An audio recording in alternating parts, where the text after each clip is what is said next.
GM, everyone. How are we all getting on? Hello. Good day, GM. How are you? How's it going? Great. Better day now that I'm chatting to you guys, you know.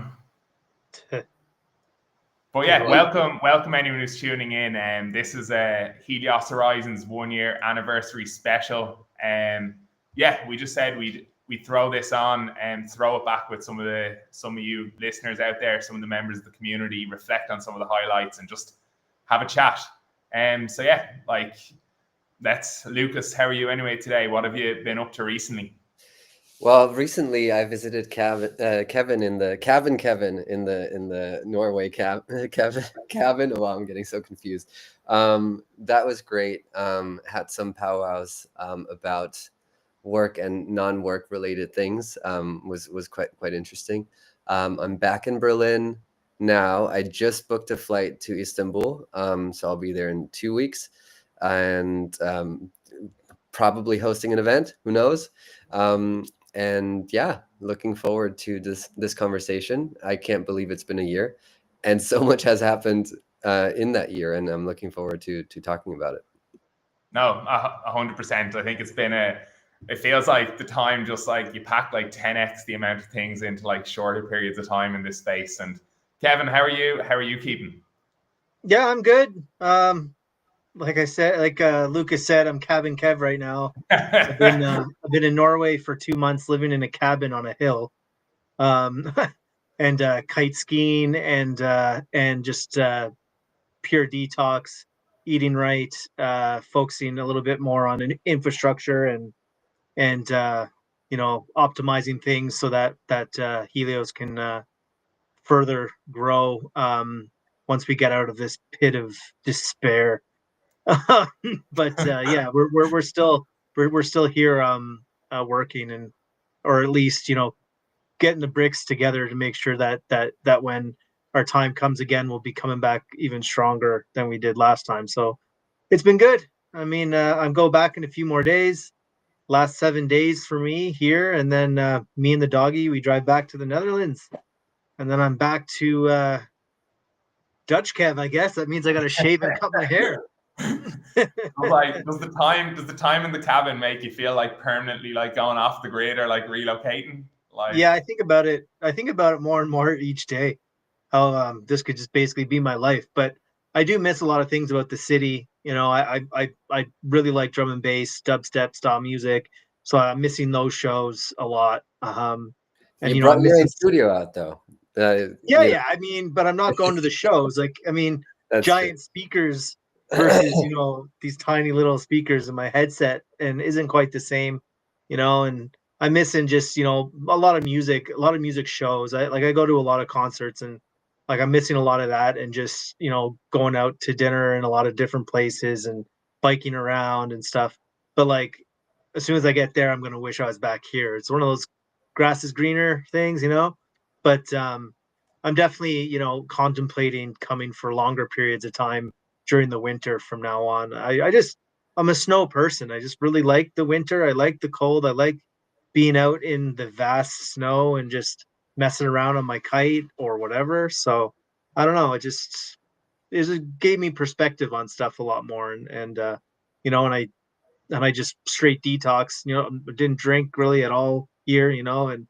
And ate properly and all that stuff, and just it's amazing what just doing that sort of stuff can do to your mind. And I started playing guitar excessively and as well, and learning a lot of songs, and something that I could always do, I just never practiced, and now I practice all the time, and I'm actually getting decent. So it's great. It's great. I'd advise to anyone who has the opportunity to work remotely from somewhere in nature far away, or even go for a week and just don't really focus on drinking, focus on enjoying it. I think it does a lot for your mind, instead of always being in the city and stuff. So yeah, that's me. That's me. I also think like balancing this like sort of like grind and this insanity that is the internet, and especially like crypto Twitter and all of this stuff, with something where it's like really is like this shit doesn't matter, like I'm out here, this is really what life is. I mean, I saw Northern Lights for the first time in my life when I was there. Really, like, it's just like, okay, this is what life actually should be about, or at least that you need to have that be part of your life to also kind of balance, rebalance, and ground yourself in things that really matter. And I think it's so important, and especially in times like these. And also staying grounded when euphoria is there, you know, like you make so many poor decisions both in euphoric times and in desperate times, right? So like I think having that balance is something there. We're getting into like guru No, Helios it's Horizons funny you say that though. territory. Yeah. But before you say it, it's funny you say that, because another thing that I think about a lot is how I'm not even phased at all by the nuking. Like it's just like it just doesn't matter. It's like such a good distraction for me. And yeah, I'm bleeding money, and like a it hurts sometimes, but really I'm just like it if I was at home and I was like out on the street and I was biking around and I was seeing people and I was part of all the hurry and I was always on my like main machine all the time, and like the mothership as I call it, and I think I probably would have maybe made some stupid moves with maybe panic selling stuff, or like just doing things that I wouldn't normally do. Here I was just like, oh, it's fine, it'll work out. We've been here before. It's like this is exactly 4 years ago when Trump, or was it 4 years ago, when COVID first hit, actually, when COVID first hit in 2020, Trump was president then, right? And I went into lockdown, and the markets nuked exactly like this. And I basically put myself into like a quasi forced lockdown in Norway, and the same thing happened. And on the other side of it, in June 15th, actually, specifically, things just turned around and everything just went amazing again. And so, fingers crossed. But I'm fairly certain that this is just all part of the cycle, and it's something that we just have to deal with. And pain and blood and like the greed and fear index is at the lowest it's been ever. So like that's a sign, you know what I mean? Like be greedy when others are fearful and be fearful when others are greedy. Like classic Warren Buffett quote, somewhat changed, I think maybe. But yeah. So yeah, that's it. But it's funny you said that, because it just my distract. It was like during the COVID thing. I'm like, well, whatever. Of course, the markets are nuking. We're COVID. We're lockdown, and now it's just kind of like the same thing. I'm isolated and on my own with my dog and whatever. I don't have too many interactions. So yeah, cool. No, I think you can always like learn things about yourself during like tougher times. And look, there's always more important things in life than like markets and things like this, But yeah, like times that are tougher and things that are tougher to navigate always teach people things about themselves. And I suppose like going on from like learning things, like one of the reasons we maybe started Helios Horizons and all that time back a year ago was to try and like maybe help shed a little bit of light and give a little bit of information, help people navigate things a little bit better. So maybe even Lucas, I might let you touch on like some of the values and some of the reasons behind like why we started to begin with, if that makes sense, this educational initiative or this initiative. Well, it's something that was kind of coinciding, and this is funny, right? Like 1 year ago or so, I was in Mexico. Very different times, like very different weather. Everything was so different. And we were thinking about, okay, like what are some of the first steps to kind of position Helios as more than a staking provider? And it's always been more than a staking provider in the sense there was always like, the vapor, like giving back to the community was always a big part of it. Educating the community was always a big part of it through the roundups and like the blog posts and even some interviews that were done and features that Kevin wrote very early on in 2020. But we've never really had this specific forum for having good conversations with leaders from the space. And I think this was something that we really wanted to kind of hone in on, this idea of giving back, this idea of educating, this idea of also challenging ourselves to think outside of the ecosystems that we were in at the time, right? So this was, always conversations that were meant to be much broader than just Multiverse X, than just Injective, than Zion. And I think we've found a lot of very interesting people from different ecosystems that really brought different perspectives to the table. And I think that's been super helpful and great, and really, again, speaks to this mission of, the space is broad. There's room for everybody. It's this abundance mindset that's hard to maintain, I think, sometimes in times like these, but it's something very important, right? Like, this is a great time to learn, and every day is a great day to learn something new.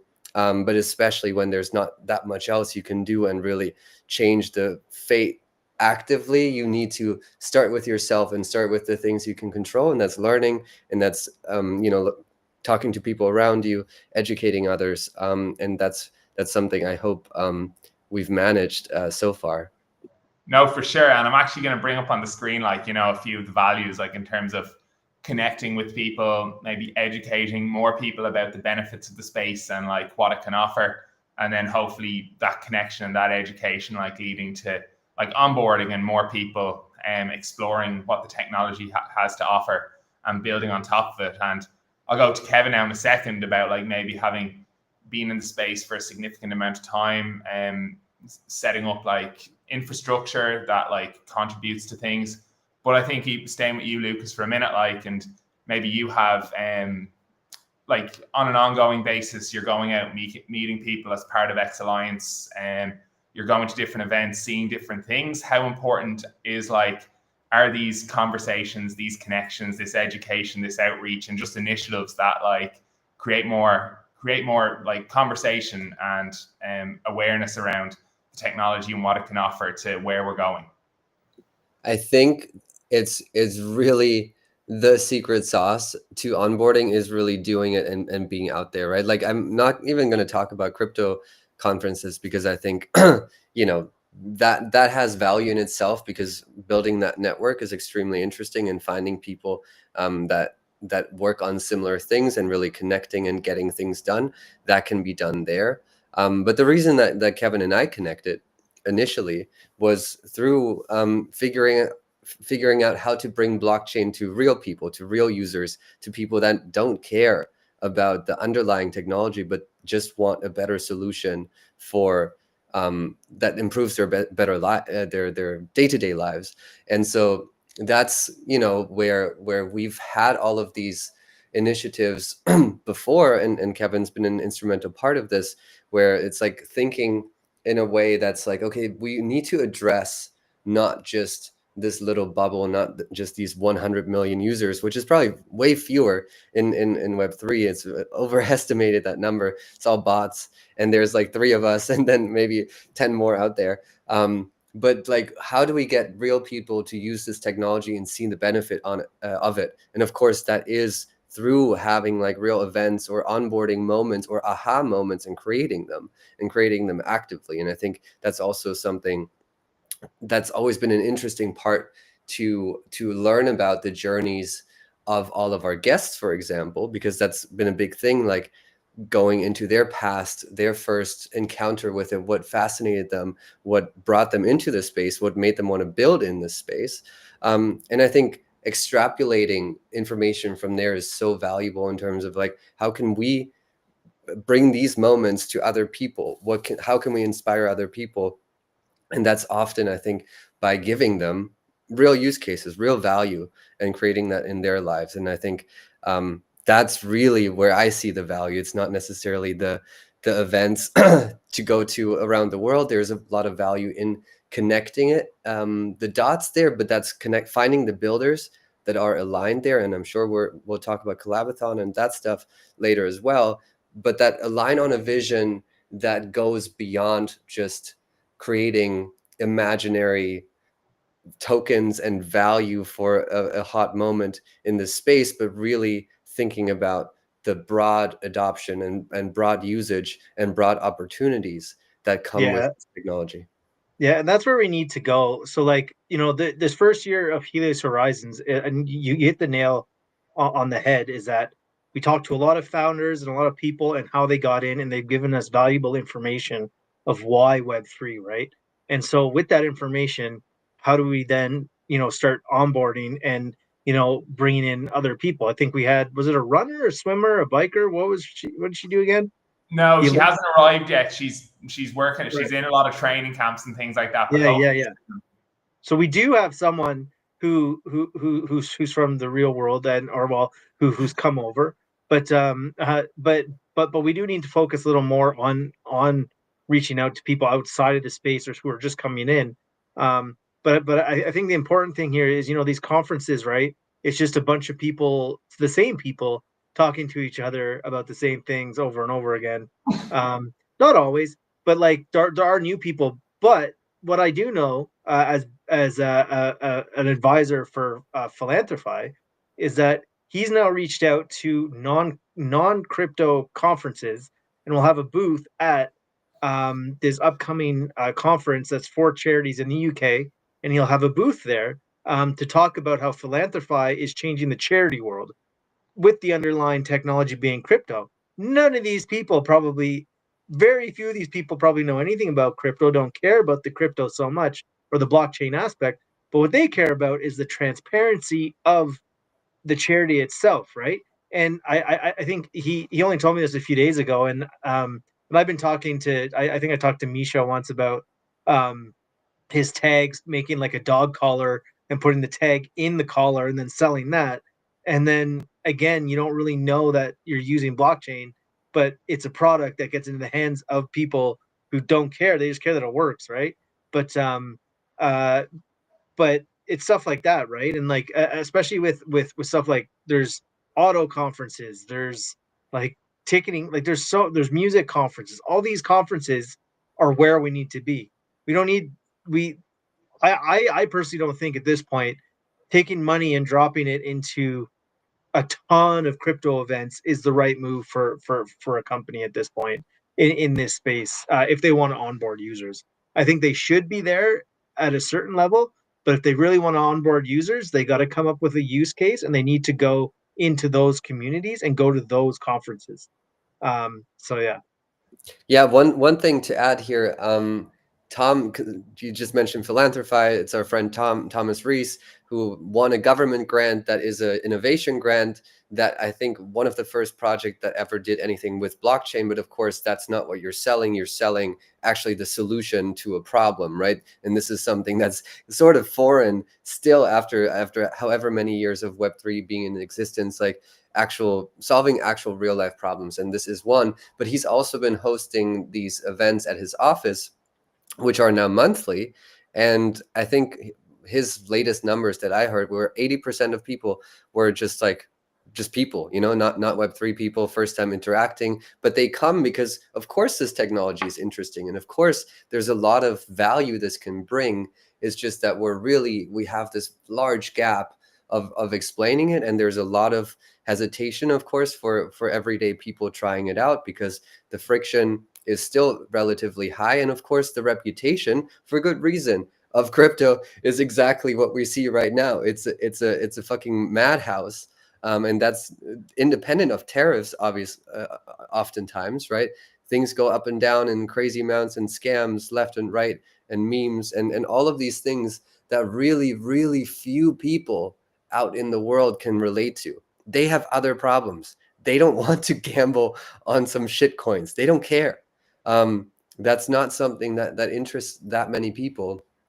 Well, and Um, that's where Zion. I yeah, think that's where Zion is actually is going to play a big role. And I got to tip my hat to Zion for building abstraction, which is a Web 2, Web 3 model. So you log in with your just your email address. It gives you encryption. It gives you access to a seed phrase, all that stuff. But the likes of Uber are using it. I can't even. I remember looking at the amount of people who are setting up on Zion, and the number one thing is they're using it for user retention and loyalty programs. And so Zion, crypto company, has been adopted by, I don't know, can anyone name any more than Uber? North Face, I think I saw was yeah, on there. number Um, could like look it it's up. crazy. They're Fortune 500 companies who are all using Zion as their base layer for their retention and loyalty programs. And that and they're doing that because the friction isn't there. Users you just need your email address, and then if they want to go the extra step, they can, but they don't have to. And that's called abstraction, and that sort of stuff is where the future is gonna have to live. You can't be getting people like it was at that event, that on-chain smokers event. where we were onboarding people and they had a piece of paper and were writing their seed phrase down with like, I could have taken pictures of all these people's phrases. You know what I mean? And it's like, you can't have a booth in a corner to onboard people in real time. You just can't do that. And so there's like, and it's like that with basically every like MetaMask is seed To be fair, phrase. they had the chance Phantom. to do the iCloud upload or Google Drive backup. It was Yeah, but just it still recommended, forces like, you. It still says right at the start, and then it tests you, right? So like it says, and they all do it, and it says not just MVX. They say write down your seed phrase on a piece of paper now, or copy it or whatever, right? And then the very next thing is, okay, what's number 12? What's number 14? What's number 1? And if you didn't write it down, you can't access your wallet. You fail, which is good. But at the same time, in a public situation, how do you onboard when there's people around, especially at crypto events, who will just be like, oh shit, that's a seed phrase, click, click, like click, click, right? So that's where things like Zion and there was X Alias, I think, or something like that, that was being developed, but I think that's been put on hold until passkeys are coming. yeah, Exactly. passkeys. Yeah, Yeah. passkeys are the next, which is basically what Zion kind of is. But yeah, so yeah, all good points. But onboarding people outside of our bubble has to be the focus at this point.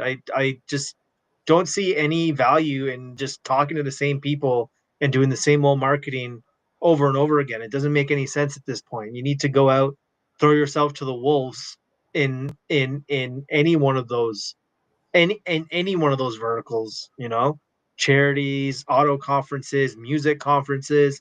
Like music is probably a good one because a lot of people will already kind of know about it, so it'll be a bit easier. But like there's so many conferences that go on daily, like construction conferences, drywall conferences, like all these places have a need, have some sort of need or use case in them. Everything has a use case, right? Yeah. No, for So, sure. Oh, and I think like we had a guest yesterday, and we'll come on to like maybe Horizons itself and some of the memorable conversations we've had, and like he definitely echoed some of those sentiments about the design of the technology, the design of the protocols, and the journey for the users is definitely an important consideration in bringing more people on board. And I suppose like he himself, DeFi Dynamo, he's a DeFi enthusiast. He's actually recently became a validator on Injective.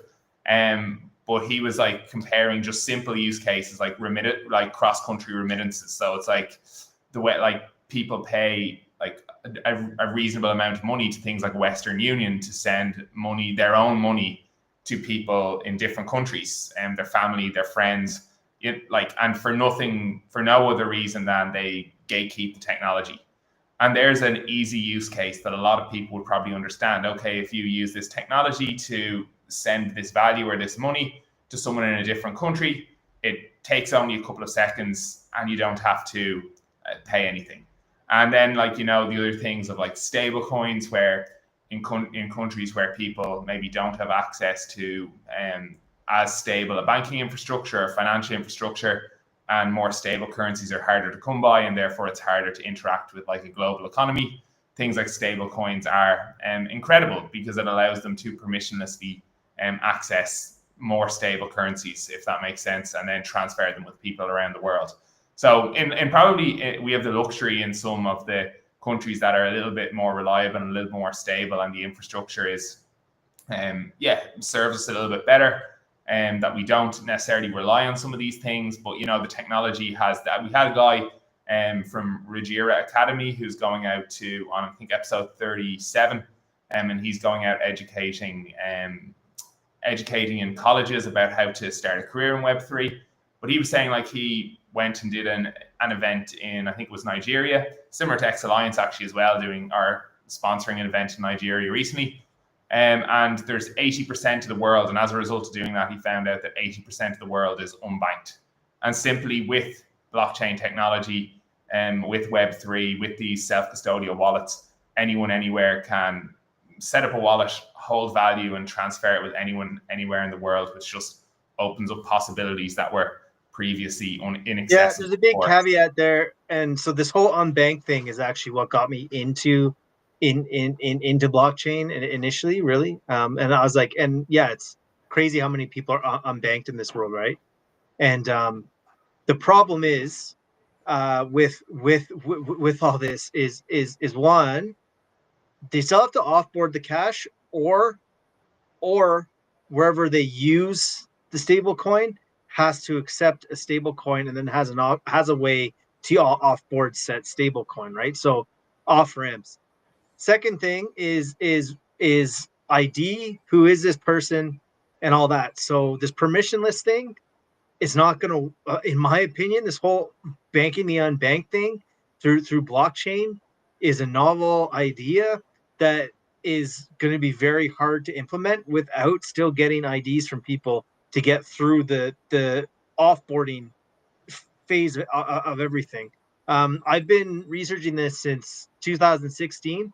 I have watched company after company after company after company use the same slogan, say, "We're gonna bank the unbanked. Yeah, let's fucking go." Yes, I'm swearing. I'm and I'm like, yeah, I agree, I agree. This is awesome. This is awesome. But what always happens is they have no way to prove who people are for KYC. And unfortunately, being a purist, I'd love to see permissionless stuff out there, but KYC regulations, all that stuff is just just something that's going to happen. And then the next thing, it has to happen for governments to actually allow for the actual offboarding. Then the final thing is corruption. So one of the ways around it that I saw one company was always talking about, well, what we'll do is we'll put someone who we trust in a village or put someone we trust in an area to become the custodian who's KYC, anti money laundering check, everything, a priest or whatever, and all this crap. And then they work as a throughput. So they'd have, the app, they'd have the stable coin, then, they have to then get everyone around them to accept it. But then basically a centralized person becomes the throughput for the actual money to come off. Um, I agree that remittance and banking the unbanked is a necessary thing. Um, but the current system, the way it's built, even with blockchain, it's just not possible. I don't think. I think it's improbable with the current system, with regulations and all that stuff. Like it's. I just don't see how these villages in Africa, one, are all going to agree to accept this stable coin, and they're going to have to all use the same blockchain or the same tech, and then convince a bank or their government to allow to have some form of offboarding of this, and providing actual monetary value to the to the vendor or to the person. Unfortunately, and with the corruption side of things, it's just not. It's sad to say, and I hate having to say it, but this is 10 years of me researching this, and I've gone from every angle. I've been, yeah, and then microloans. I think actually one of the things that can work is microloans, or people, yeah, microloans I think can actually work, because with microloans, you can actually probably like buy a cow for someone, and then it's like a micro loan, and then they can sell the milk and then pay you back, and this sort of stuff. And this is a concept that's been around for a long time, and it's done a lot in Africa. It's done a lot in India, where it's only like $10. You're like you're loaning $10 to someone, and they're able to like go buy a baby goat, or something like that, and then they work to pay you off. If they don't pay you off, it's only $10, right? And so I think blockchain might be able to facilitate something more like that, like a more micro loan system that's maybe a bit more transparent.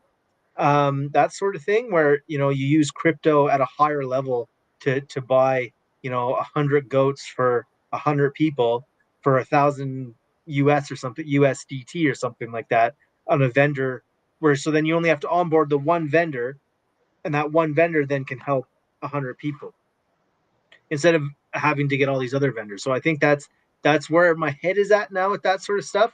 And then of course there's still corruption, but But yeah, that's kind of where I'm at. That just triggers me. That 10,000 hours of research that I've done is I tend to trigger people. yeah. But I still think like that point is very valid in the sense. I recently wrote something about this in some blog post also. It's like in a lot of the countries that we are in, crypto is at best a marginal improvement, and at most of the time it's a solution in search of a problem. Like nobody really needs it, or nothing. And barely anyone takes it. Yeah, it's like we have a problem getting our own vendors to take crypto. Exactly.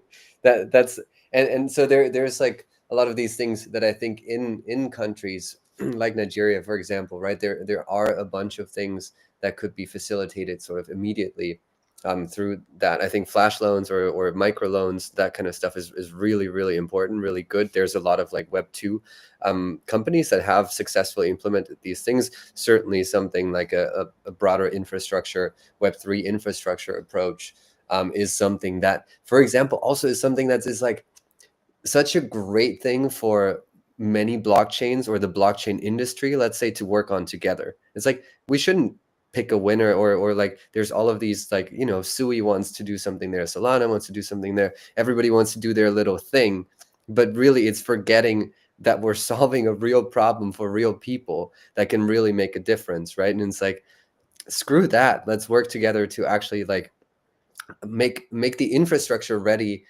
to facilitate these solutions. And then there's going to be blockchains that are better at solving one problem than the other, and others that are better than solving that problem than others. So there's like there too, like this abundance, like we need to work together and actually start solving problems, and effectively we'll do that by working together. Again, probably going back to the collaborathon for that at some point as well. But yeah, don't want to linger on this topic for too much longer. But I think like Africa is a great example for like an infrastructure that where blockchain can make an immediate difference in people's lives very quickly, while in the West it's just like sort of like we still need to figure out what the hell the problem is that we're solving, except for perhaps like borderless payments and all of that stuff. No, for sure. And I think it's good now to move on from some of these chats about some of the problems to maybe some of the people who are solving the problems and the conversations that we've had. And just a little celebration or a little like statistical overlook in terms of like Horizons, you know, like Helios reaching over 10,000 people. And we've had 42 guests and a combined over 4,000 hours of listen time, and with some real true leaders in the space and people who are trying to do exciting and innovative things. Yeah, I think our listen time is actually that's actually our run time, right? So 4,300 hours of runtime, maybe, right? Should be 430, no? All right. Yeah. Yeah. Okay. Yeah. But it does seem low. We'll bolster these numbers because I don't know what the average live listener count versus Spotify versus Audible. We're on all the platforms too, right? Yeah. I can log into Buzzsprout now and see what our deal is there, but yeah. No, keep talking. Yeah, no, for sure. While Kevin's doing more research, we'll adding another hour. Some of the conversations that we've had, and like I'm gonna bring up a few guests, and this is only a selection of 8 of the 42 guests that we've had on. But like on the screen there, we see some obviously the Benjamin episode. I still have PTSD from it. That was just. It was the first time because usually it's John behind the Helios account and then I joined from my private one. But this, I don't know what it was. John was traveling, so I had like the Twitter thing, like you can't really start anything on your computer, and so like it would just unmute randomly exactly when there were sounds, and so it's like amplified bird sounds, and I'm just like in a different room on a different floor and like trying to sweating through that entire conversation. It was very interesting. He went into some like kind of personal things that I think he hadn't really shared before. But man, that was a sweaty one for me. Looking back though, what would be among your favorite conversations that you had? As we'll bring back up the collage of people again now in a second. But what are some of the conversations that stand out to you personally? I liked a recent one I did with Eno. I saw Robbie on there too. That was really interesting. It's difficult to pick. I really enjoyed listening to, I forgot her name, unfortunately. The episode before the last one, so a week ago, that you did was really nice. Great stories. I really enjoy sort of when people are like come from an interesting background, tell some interesting stories. I think like Burnt Zion, he's obviously nuts and fun and crazy. That was a good one. That was before Zion even went on mainnet. I think even on testnet. I think it was before the testnet launch. Yeah, right, because they launched when Bitcoin hit 100K. So this was December when they launched. But like this was even before testnet, and so like wild times. I think really great stories there. Yeah, I enjoyed. I don't know. I enjoyed a lot of them. There's a lot. There's a lot of them to enjoy, and like it's every single week, every single guest kind of like brought a different insight, brought a different perspective. Like as you said, like we had everything from as we brought up on the screen there a minute ago. We had from founders of blockchains and protocols through to artists who are like using the technology and NFTs to like create engaging storytelling methods, to people who've just come from completely different industries and backgrounds to exploring the technology on a whim or because someone told them about it, and then they get deeply integrated and involved and go on this mad journey. But we've had like, if we think like, I think Kevin, you had a great conversation back in episode 5 with Sever.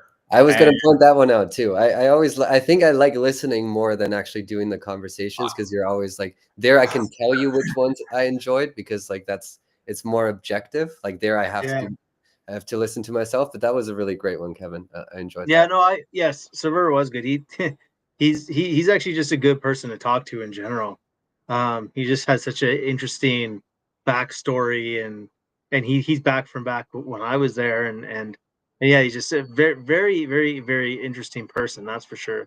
I also like I also like in any injective one. The Zion stuff was good.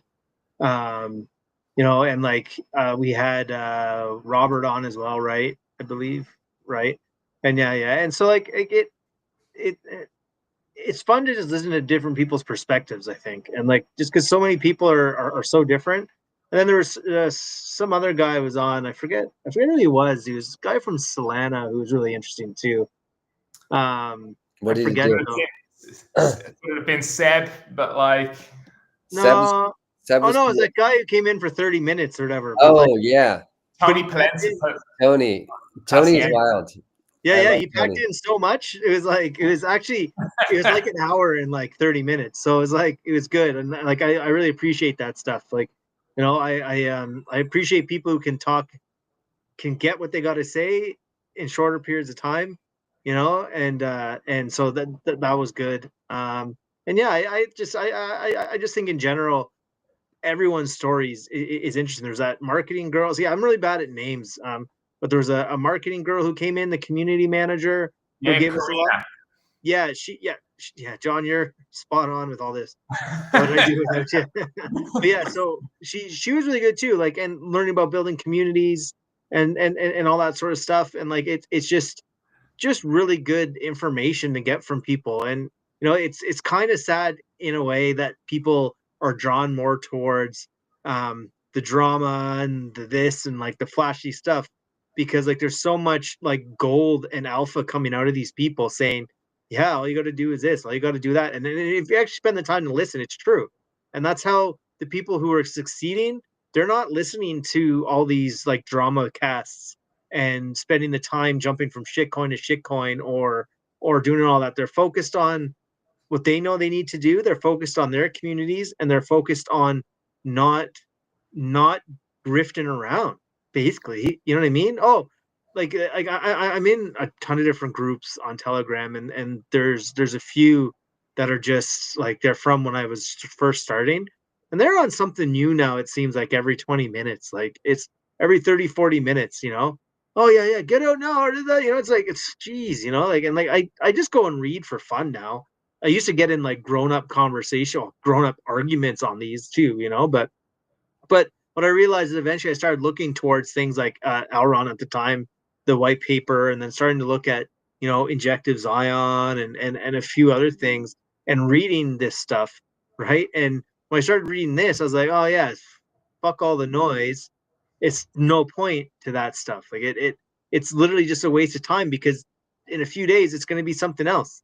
And a few days later it's going to be something else. There's always going to be something to bitch about. There's always going to be some shit coin, and there's always going to be people looking for engagement by throwing shade or throwing like extreme praise.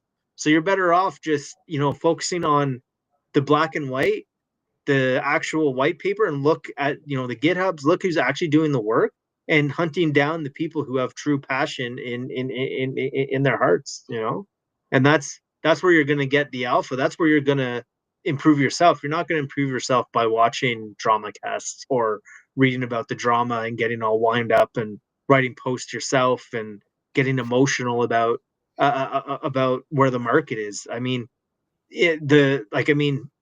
unfortunately, the stat is something like 95% of traders are successful, um, and that's because they lack emotion. It's some form of Asperger's. Well, they just have no emotion. They're just logical and straightforward. Everyone suffers from emotion, but if you really let it get to you, then you're never going to get anywhere. You're just not. You're just going to end up every cycle saying the same thing, jumping from coin to coin, and not being patient and waiting for your initial convictions to pay off, which they eventually do. You just got to sit there and you know chew your Yeah. teeth a bit, get nervous. I get nervous all the time, Mike. Still, you know, I'll be I, in my head, be like, what if, but I don't let it project into my message, into my work, or into my personal, my the into my actions.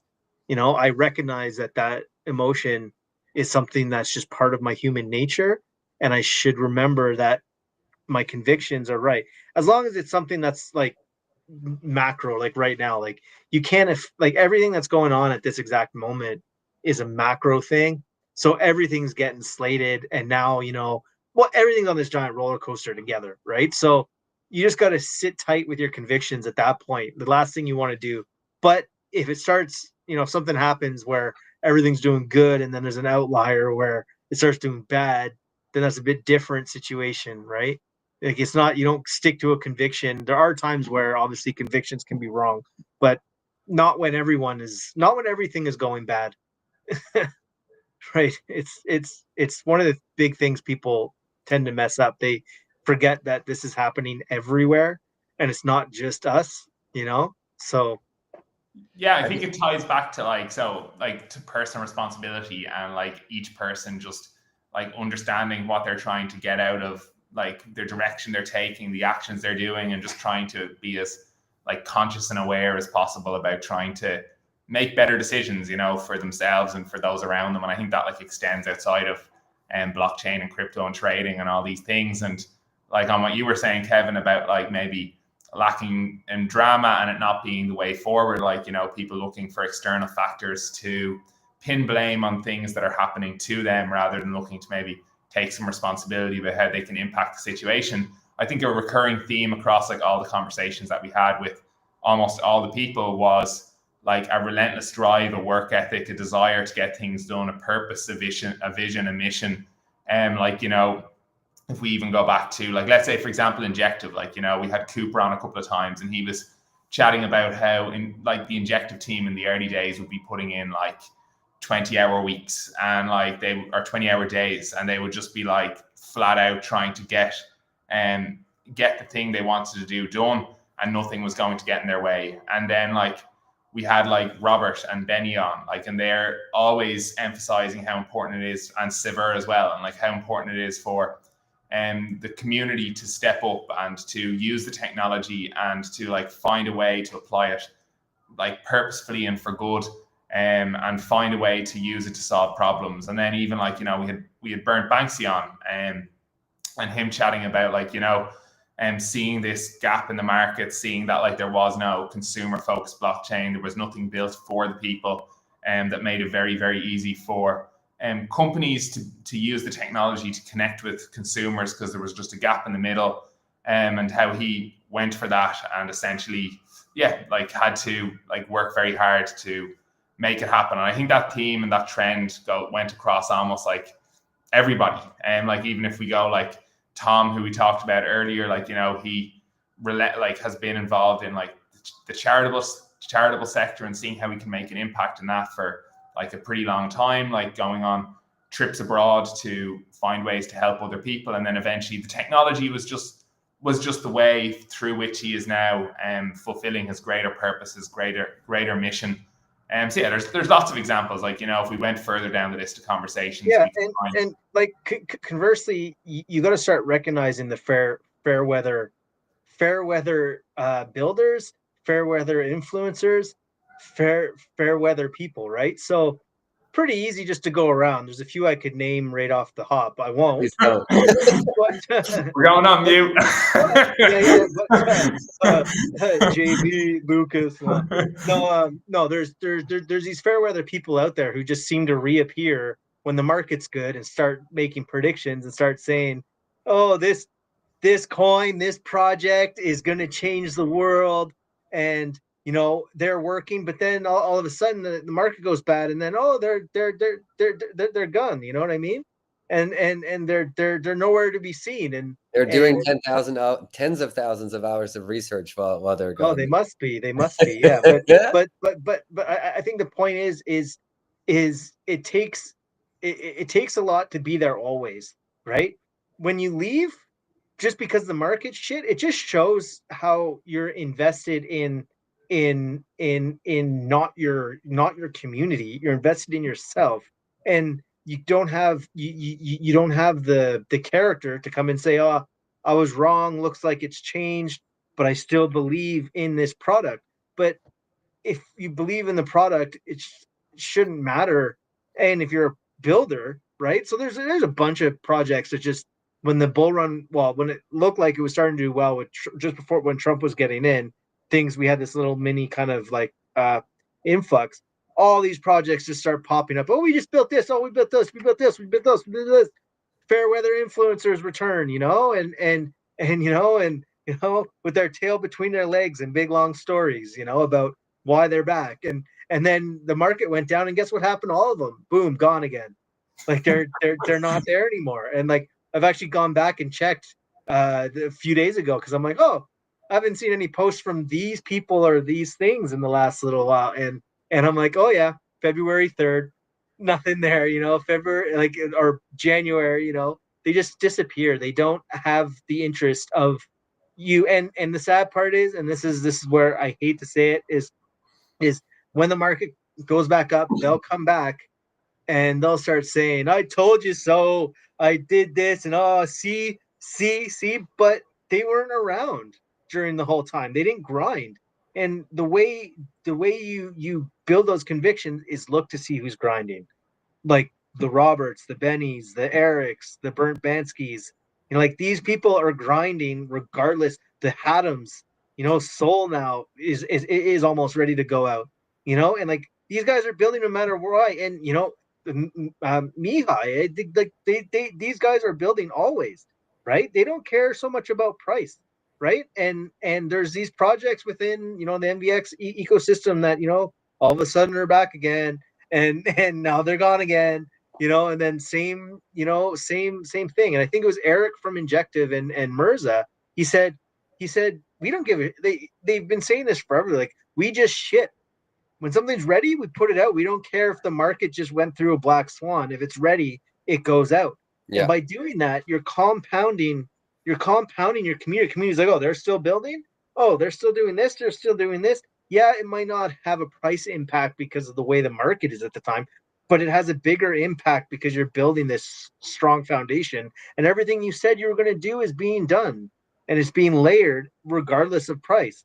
all these other projects are going to start, when the market turns, are all going to start releasing all their stuff, and there's going to be this giant bottleneck of all these people doing things at once, where all those things that these people are doing are going to get lost, right? And no one's going to remember. They're just going to remember it for a minute, because then a minute later, there's going to be someone else who's going to release something.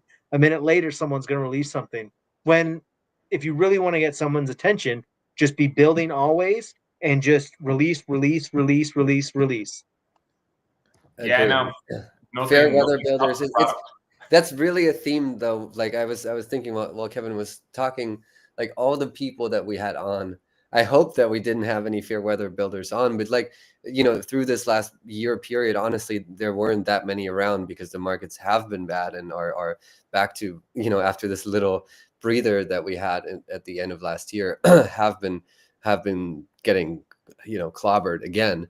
But that's such an important, I think, mindset, and it's also something I was thinking, like, okay, what do we tell people who come into this space now, right? Like, how do you succeed in this mess, right? And it's really, it's showing up, it's building, it's releasing things, it's shipping, it's this idea of really just being there, showing up, supporting other people, letting other people support you, and then doing things together and doing them all the time, and not just when you feel like it and when it's easy. Everybody can do that, but taking this time to really compound your work and interest, and that will show inevitably. And you can always fail with stuff, that's fine. That's a lesson to learn. That's something you take onto the next project, and you fail better the next time. But it's so important, I think, this grit, this resilience, this mindset that is just like, well, it's ready, I'm going with it, I don't care. I'm not like, I've seen so many times people delaying an announcement for a week because, like, oh, it's not the right, I don't know, temperature out there right now. It's like, and a week later, well, guess what, it's gotten worse. Are you going to announce it now? Are you Yeah. going to wait another week and then something else? And then It's like, someone else does, then someone else exactly. releases Exactly, that too. in that the same beats you to it, and then you're like, oh, like you can't be held back by the temperature, the markets. You just can't. You're a company. Your goal is to be creating and building and fulfilling promises. You can't be held back based on any of that. Like it's actually just why I continue to think tokens and most projects, 99% of them, don't need tokens. And the speculative aspect of these assets and the token swings are killing these projects, because they're being held hostage not only by the token price, but they're also being held hostage by their community, who love them but now hate them. So they don't have any evangelists. It's crazy. And then the very sad part is, today I was reading something about this lab or something out there that's giving away, a couple hundred million to builders. And they specifically say in their first paragraph, to mid to high to low to mid level token projects. So they want to give money to companies that have tokens to give them, so that they can eventually just, like, that's the model. That's the VC model. And I understand it, because from a VC standpoint, chances are buying equity into one of these companies is way too risky. So by having a token, they can recoup their money a lot faster. But the problem is by having a token, VC is the one who's going to be dumping and destroying the project, and the VC moves on to the next one, right? And it's an unfortunate death loop that I don't think are. I mean, they have to find a way to make. And so you kind of see it from their standpoint, but it's killing this ecosystem, like blockchain in general, token raises, and companies with real use cases need to start raising via equity, and do away with tokens. Like it's just this, it's a death loop. And the problem is that they want equity unless you have a token, or they don't want equity really at all. They just want a token because that's the easiest way they can get money back. and be detached from a potential storm. But like I said, having these tokens, then eventually with all these private investors and all these investors, you have all these tokens that then get dumped on the market. Community hates you because all the investors are bouncing, which are just recouping their initial money. Maybe the money was mismanaged. Maybe they kept it in crypto and then the crypto went down 90%, right? Which is bad business, right? So there's so many different factors here at play when really they should just be taking in euro, USD, maybe even raising in stable, but providing some kind of equity or profit sharing opportunities instead of these basically useless tokens that don't actually hold any value. It doesn't really give any right to anybody. You can vote, but like how many votes out there are really actually done properly? They're all just skewed because someone has enough in the team or the teams have enough to skew it anyways, right? So it's really it's just a bad thing. I think tokens can be done properly. I think there are like layer ones, layer zeros that need tokens, right? Like I believe in the token at that level, but I don't really believe in the token for 99%. It's what has actually created um such a bad vibe for people from the outside wanting to come in. All they keep seeing is, Pepe. There's the Hawkta one, which was recently, and that was everywhere. Hawkta girl put hers out, Is she and still that got. gone? Is she still hiding? Yeah, I think she came out and said sorry or something. She did. But Okay. yeah, and then the Logan Paul one too. Like they all got just destroyed, and so and this is what people from the outside are seeing because these are topical people, right? So like it's just wrong, So we'll see. I think the way forward is regulation. Unfortunately, I'd love to go the purest route, but hey, it is what it is. And I think there's no doubt that like tokenization definitely needs to be like improved, and how it's integrated needs to be changed massively if it's to be successful. And I think like mindful of people watching, and I think Kevin, you as well, need to look after Bodie. But we'll have a very quick look forward at like. So this is just a little collage of some moments, some pictures that we could scramble together. We had like We had haircuts once, Kevin. Yeah, oh yeah, That was short crazy. Hair. Look at that. That's We had, Villa like- Kevin. That's Villa Kevin. Yeah. Spanish. That's not Nordic. That's not Nordic, Kevin. Like, but we had like the Calabathon. We had more Calabathon. We had some builders at like event. I think that was in Paris. Am I right? Like Lucas. Yeah, top right. That's. I mean, it's all Calabathon people here, right? Like, so that's Yeah. Philippe, Thomas, who we've been speaking about quite extensively. That's Celia, and then that's the team. I mean, like for me, really, one of the highlights of my my time in Web3 clearly was this like Calabathon. And again, I think we've talked about a lot of themes and a lot of people with like a similar mindset. What is the through line, right, from all of this? What are some takeaways? And it's like, well, what can we learn? We can learn to work together and to create real value, solve real problems, and help real people out there. And that's really the promise that Web3 can still deliver, is to do things differently than the traditional space. And that's not by the raising artificial sums of money through dumb tokens that are going to dump and actually be the death of your business. That's by figuring out, okay, what's a problem out there that we can solve? How can we help our parents save more money, make more money, spend money better? Say, like all of these things are still, I think, very real. And yeah, the Calabathon, I think, was a really, really outstanding experiment in that sense of bringing like-minded people together to build something valuable in a short period of time, and then figure out a good way of building things in general, frictionless, decentralized. Like all of these things are possible, and it's something I think yeah, we can be very proud of in the past year. And it's produced a few podcast guests, and perhaps in the future, those will be really all-star guests coming back and telling us how they built their billion-dollar businesses. No, Yep. for sure. I think, yeah, community people, like, even though those photos, it was just about people at the Collabothon, people in Vapor Republic, obviously it's staking community all coming together around a bonded maybe interest in like financial freedom and financial democratization. And then, like, you know, we have Zane.